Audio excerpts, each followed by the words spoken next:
Noong 1966, sa kasagsagan ng Vietnam War, ilang beses na nakikipagbakbakan ng mga sundalong Amerikano sa kagubatan ng South Vietnam laban sa napaka-dedicated at determinadong mga komunistang Vietcong. Pero ang pinagtatataka ng mga US soldiers ay bigla-bigla na lang sumusulpot ang kanilang mga kalaban at bigla na rin itong nawawala sa kagubatan na parang bula. Ilang beses itong paulit-ulit na nangyayari na naging dahilan sa paglobo ng casualties ng mga sundalong Amerikano sa Vietnam War. Ito ang kwento ng mga matatapang at kilabot na sundalo ng US at Australia na nakikipaglaban sa mga maiilap na Vietcong, ang mga sundalong talagang may lakas ng loob na habulin ang kanilang mga kalaban kahit sa napakadelikadong mga lugar, ang mga tunnel rats sa Vietnam War.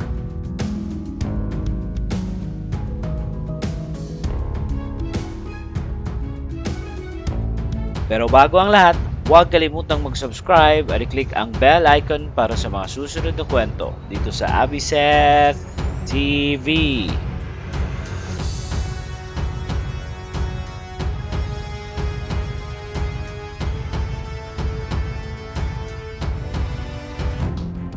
Nang ipatupad ng US ang kanilang search and destroy mission noong 1966 sa South Vietnam para tuluyan ang tapusin ang puwersa ng mga komunista, ay mas lalong lumobo ang kanilang casualties sa digmaan dahil sa napaka-unique na strategiya ng mga Vietcong, dahil bigla na lang itong mang-aambos sa mga sundalong Amerikano habang ipinapatupad nila ang kanilang misyon sa mga kagubatan ng South Vietnam. Kahit nahabulin pa nila ang mga Vietcong, ay bigla na lang itong mawawala at ilang minuto ang makalipas ay babalik na naman ito sa pang-aambush.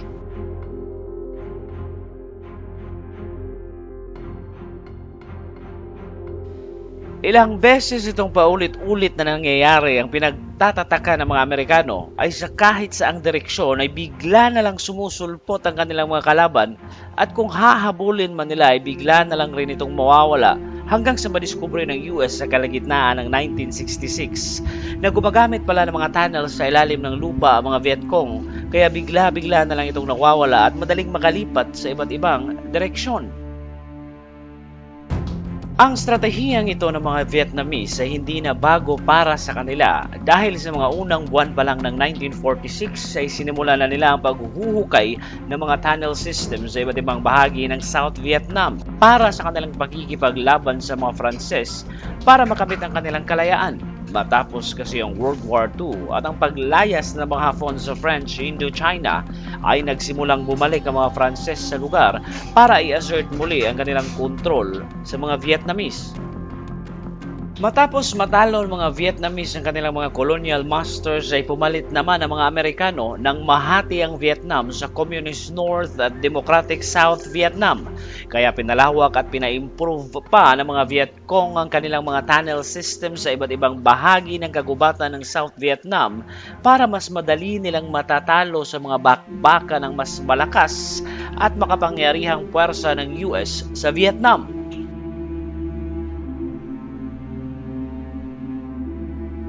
Dahil sa napaka-dedicated at determinado ng mga Vietcong sa kanilang pagkikipaglaban, ay mas lumawak pa ng lumawak ang kanilang mga tunnel system hanggang noong 1960s na sa sobrang laki na at lawak ng mga tunnels ay meron na itong mga hospitals, storage facilities at headquarters ng kanilang mga sundalo sa loob ng mga tunnels.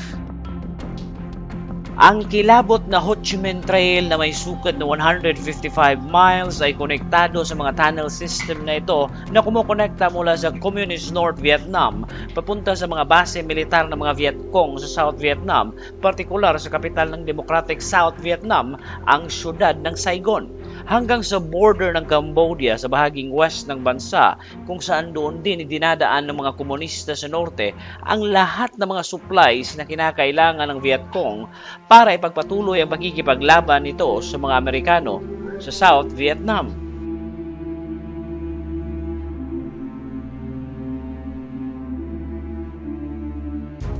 Dahil sa napakagaling na sistemang ito ng mga Vietcong, ay hindi basta-basta natatalo ang kanilang puwersa laban sa mas superior na kagamitang pangdigma ng US sa mga bakbakan. Isa rin ito sa mga dahilan kung bakit kahit ilang buwan ay patuloy ang pagkikipaglaban ng mga Vietcong at kung bakit hindi ito nauubusan ng supplies kahit ilang beses pang ibarikada ng US ang border ng South at North Vietnam na siyang nagbigay sa mga Vietcong ng napakalaking advantage sa pagkikipaglaban sa mga Amerikano.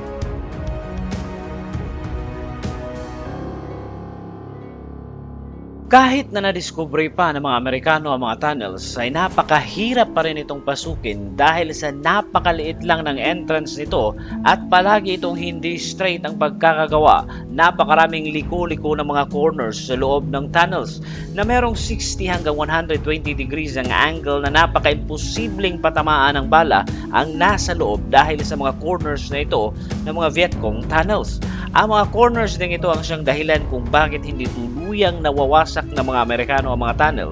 kahit pa man nabagsakan nila ito ng bomba sa loob at ilalim ng lupa. Napakagaling rin ng pagkakatago ng mga Vietcong sa mga entrances at mga exit ng tunnels na siyang dahilan kung bakit bigla-bigla na lang sumusulpot ng mga Vietcong at nawawala sa kanilang pang-aambos sa mga Amerikanong sundalo. Ito rin ang dahilan kung bakit alam ng mga Vietcong kung saan patungo ang mga Amerikano sa kagubatan na siyang inuunahan na ito ng mga Vietcong para ilagay ang kanilang mga deadly booby traps o mga patibong sa gubat na siyang magbibigay ng matinding problema sa US forces sa Vietnam. Unang nadiskubre ng US ang mga tunnels noong kalagitnaan ng January 1966 nang ipatupad ng 173rd Airborne Division ng Operation Crimp sa Iron Triangle, isang heavily defended na teritoryo ng mga Vietcong, matapos ang madugong bakbakan na diskubre ng mga Amerikano ang napakaraming mga nakatagong mga booby traps at ilang mga bunkers sa lugar. Dahil dito, tinawag ng mga Amerikano ang Australian engineers na kasama sa 173rd Airborne Brigade. Nang simulang suyurin ng mga Australians ang lugar, natagpuan nila ang isang nakatagong pinto na tinabunan ng napakaraming damo at nang binuksan nila ito na diretso sa isang maliit na tunnel, ay pinasok ng pinakamaliit na sundalong Australian ng tunnel, dala lang ang isang maliit na flashlight at kutsilyo. Nang mapasok ng Australian soldier ang nasabing tunnel, doon na tumambad sa mga Amerikano kung gaano kasophistikado ang mga tunnel system ng mga Vietcong dahil ang kanilang napasok na tunnel ay isa sa mga headquarters ng Vietcong sa lugar.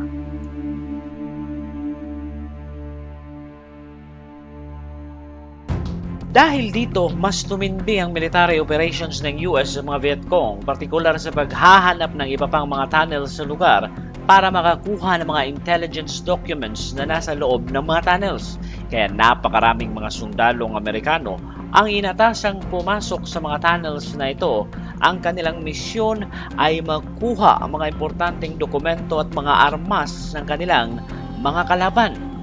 Pero hindi ganun kadaling pasukin ang mga tunnels ng Vietcong dahil sa napakaliit na espasyo sa loob ay takot na takot rin ang karamihan sa mga sundalong Amerikanong pumasok sa loob ng tunnels. Kaya ilang volunteers lang ang siyang matatapang na pumapasok sa mga tunnels ng kalaban na mas kilala sa tawag na mga tunnel rats. At hindi lahat ay pwedeng maging tunnel rats dahil ayon sa isang US chemical officer na si Herbert Thornton na ang mga volunteers na ito ay dapat mahaba ang pasensya, mapanuring pag-iisip at higit sa lahat ay tapang at lakas ng loob na kayang pumasok sa napakadelikadong mga tunnels ng mga Vietcong.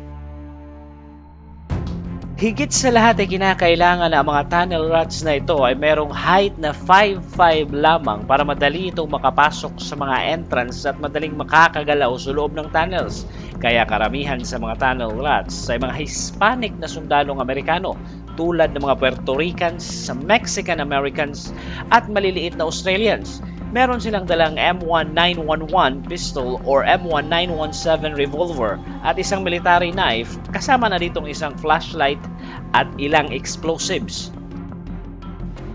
Pero napakahirap na mga misyon ng mga tunnel rats sa Vietnam dahil unang-una ay napakahirap hanapin ang mga entrances ng mga tunnels ng kanilang mga kalaban na nakacamouflage sa surrounding na lugar at kung makakakita man sila, papasukin na agad ito ng mga tunnel rats na una ang ulo sa tulong ng kanyang mga kapwa sundalo na dahan-dahan nilang ibababa sa loob ng tunnel, kung saan sa posisyong ito ay madaling mahahawakan ng sundalo ang kanyang baril at flashlight sa kabilang kamay, at kapag nasa loob na ng tunnel ang kanilang team ay sisimula na ng team leader ang pag-i-examine sa dadaanan kung meron ba itong mga landmines o mga patibong.